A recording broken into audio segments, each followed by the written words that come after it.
hogaamiye xirsi xaaji cali xasan ayaa ku dhawaaqay hadda inuu u taagan yahay musharaxnimada gudoomiyaha xisbiga wadani oo kale xirsi xaaji cali xasan waxa uu sheegay inuu waqti xadirkan uu ku haboon yahay inuu hanto jagada gudoomiyenimo ee xisbigaasi wadani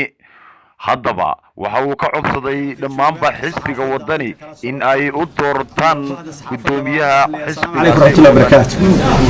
salaan kadib saaka halkan waxaan u imiyay inaan shaaciyo oo ku dhawaaqo inaan ahay musharax gudoomiyaha xisbiga wadani ee shirka fooda inagu soo haya 15 iyo 16 waan u taaganahay hadday ii gartaan xisbigu inaan hogaamiyo oo noqdo gudoomiyaha xisbiga ayaan saaka u taaganahay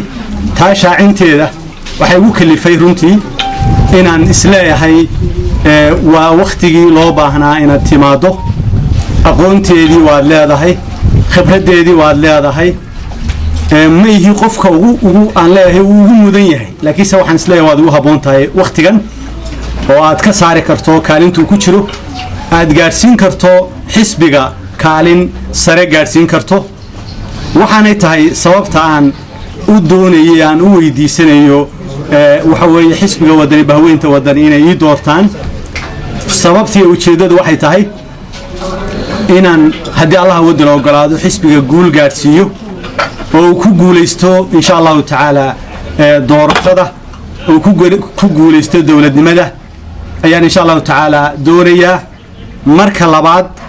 waxaan ku talagalsanahay inaan xisbiga horumariyo halku joogo hore uga qaado dhismihiisa iyo horumarkiisa ka qayb qaato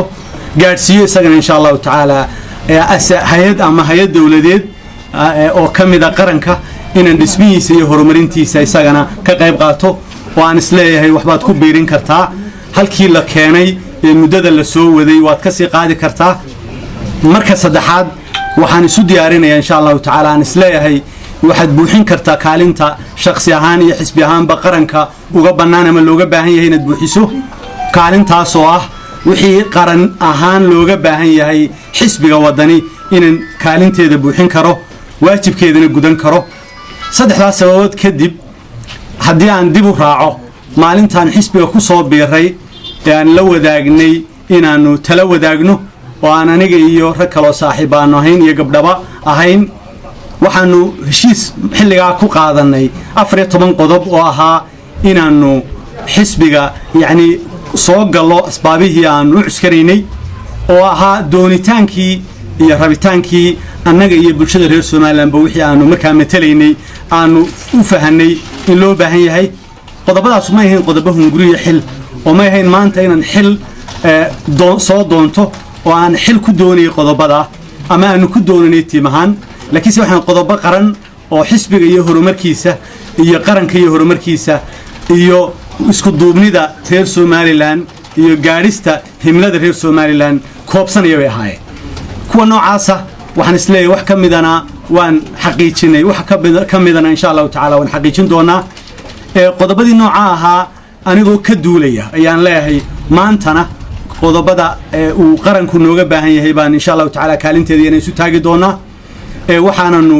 insha Allah taala ku dadaali doonaa xisbi ahaan waxaanu ku dadaali doonaa inaanu kanano talada dalka halkay maanta joogtana meel ka fiican gaarsiino biidnillaahi taala waxaanu wadnaayo musharax waa labada musharax ee horeba loogu dhawaaqay kuwaasaan dhisaya kuwaasaan garab taaganahay kuwaasaan gaarsiinaya haddii ilaahay naftayda iyo guusha haddii ilaahay subxaanahu wa tacaala u qoray waxaan leeyahay marka dhammaantiin taan maanta shaacinayo aan halka u imi waa taasaan isu soo taagay aad baan u mahadsantihiin. Assalaamu calaykum.